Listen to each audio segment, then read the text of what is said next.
Now at 8 o'clock, 4 people are hurt after a plane crash in Scott County late last night. We'll have the latest on the investigation.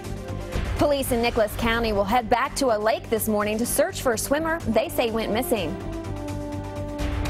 And in case you missed it, Fancy Farm was yesterday. We'll break down the highlights in just a few minutes here on WKYT this morning. Tracking, alerting, protecting. This is WKYT This Morning. Good morning. It's 8 a.m. on your Sunday. Hope you're having a good one so far. I'm Sean Moody. Good morning. I'm Michelle Chamberlain, and it is Sunday. Happy Sunday. It's always a great day. Oh, it's a great day, and it's great weather outside. There's so much going on today. If you're heading outside, you are going to have a good one. Let's check in with Micah Harris over in the First Alert Weather Center. Looks great out there. It really does. I mean, it's just like the past few mornings where you wake up, really nice conditions, not just the way it looks, but the way it feels, too. There's live sky camera. There is your shot. Temperatures are in the 50s and 60s. Yeah, you heard me right, 50s. Look at Somerset at 59. Now updating at Monticello, the airport, at 62. You guys were at 55, 56 degrees. It's just a really nice feel. That dry air mass has situated itself right in the Bluegrass State, and we're at 87. Slightly warmer, but it's still a good-looking day. Now, as we get into next week, that's when we start to see some rain move on, and I'll show you which day looks best coming up. All right, Micah, thank you. Federal investigators will be making their way to Scott County today to look into a plane crash at the Georgetown Airport late last night. At the Georgetown-Scott County Regional Airport, there was a distress call from a twin-engine plane saying they were coming in for an emergency landing. That's right. All 4 people in that plane were injured, 3 of them critically. WKYT's Hillary Thornton is at the live desk this morning with the details. Good morning, Hillary. Good morning, Michelle and Sean. The crash happened around 10 o'clock last night at the Georgetown-Scott County Airport.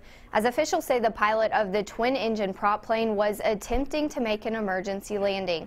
Scott County Sheriff Tony Hampton says initial calls for help came in from those on the plane. Sheriff Hampton says first responders were on the scene quickly, finding the crashed plane off of the runway. 4 people were on board when the plane went down. All 4 were injured. 3 of them had to be airlifted, and we still do not know where the plane was headed or the extent of those injuries. On advice of the FAA and the NTSB, they have asked us to not discuss those details at this time. This was a destination for a crash landing or for an emergency landing, if you will. Now, Sheriff Hampton says they worked last night to secure the scene for federal investigators who will be out there later this morning, hoping the daylight can give them a better look into what exactly happened. At the live desk, Hillary Thornton, WKYT.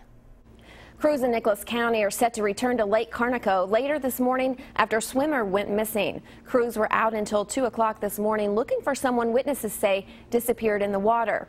A search crew from Lexington assisted with the search. People at the lake say a man went into the water to chase after a float that was loose, but he never made it back to shore. I guess he swam so far and he just couldn't do it anymore. They said it was 60 feet deep where he was at, and he just got out there and just quit. I mean, just quit doing it. I mean, and I thought, like I said, when I seen his head bobbling up and down, it wasn't that he was coming back. He was out there fighting for his life. Police have not released the missing person's name. They say they expect crews to return at around 8:30 this morning. Also new this morning, we've learned a person has died after a fiery crash overnight in Bourbon County. This happened on Winchester Road near the Clark County line. Officers from Bourbon and Clark counties went out to that crash, as well as Kentucky State Police. State troopers have confirmed to WKYT that a person has died. We reached out to the other agencies involved, but they've since offered few details. We'll have more on this story as it develops. Also new this morning, Lexington police say 2 people were hurt last night after a motorcycle crash. This happened at around 9 o'clock on Versailles Road near New Circle. Police say 2 people were on a motorcycle going inbound there on Versailles Road when they were hit by an SUV trying to get onto New Circle. They say both people on that bike were thrown off. Both of them were taken to UK hospital with non-life-threatening injuries. Well, some people know it as a great place for barbecue, but for others, it's the Commonwealth's biggest political event. This year's Fancy Farm Picnic kicked off with a lot of tight races going on. WKYT's Phil Pendleton has the story. Lots of reasons bring thousands to the annual Fancy Farm Picnic. Usually every year we had family members that won something big and we'd have to rent a truck to get it back to Central Kentucky. I-23. Some like bingo, others fill up on barbecue.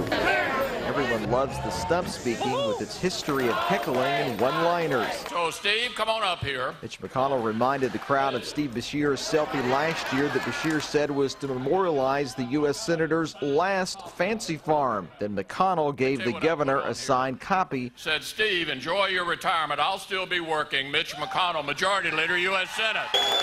This year it was all about Matt Bevin versus Jack Conway. Conway was quick to call out his opponent. Here's the truth.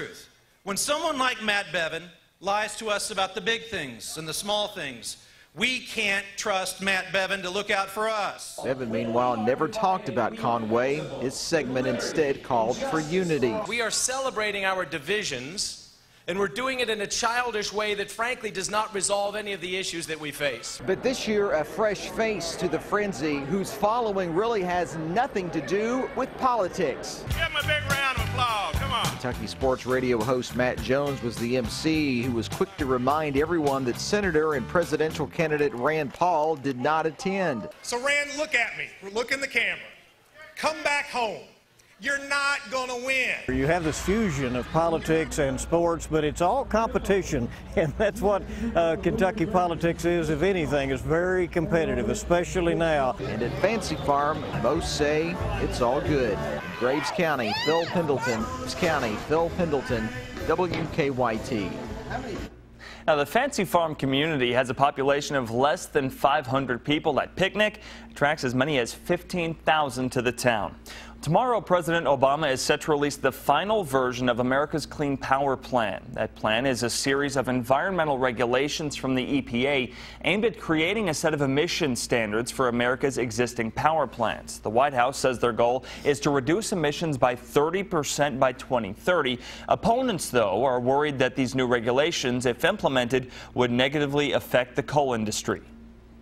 Fayette County Public Schools is expected to welcome its new superintendent tomorrow. A spokesperson for the school district says Manny Kalk will officially start on Monday. The school district hired him back in June, and he had been the superintendent of Portland, Maine's public schools since 2012. Our news partners at the Herald Leader say one of the first things Kalk will do when he begins will be to meet with leadership teams at some of the district's underperforming schools.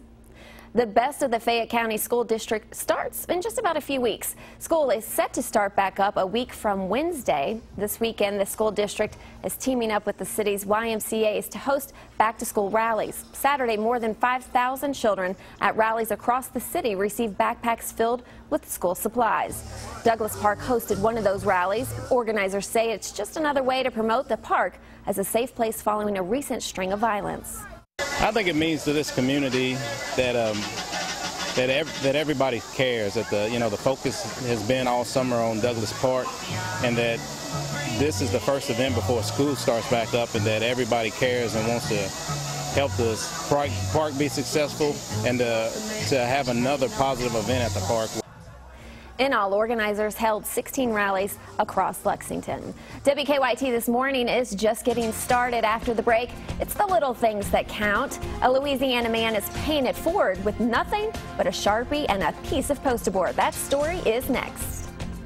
With no rain in the forecast, it's all about the way it feels outside today, and it feels great this morning. What about the afternoon? I'll show you those temperatures coming up next.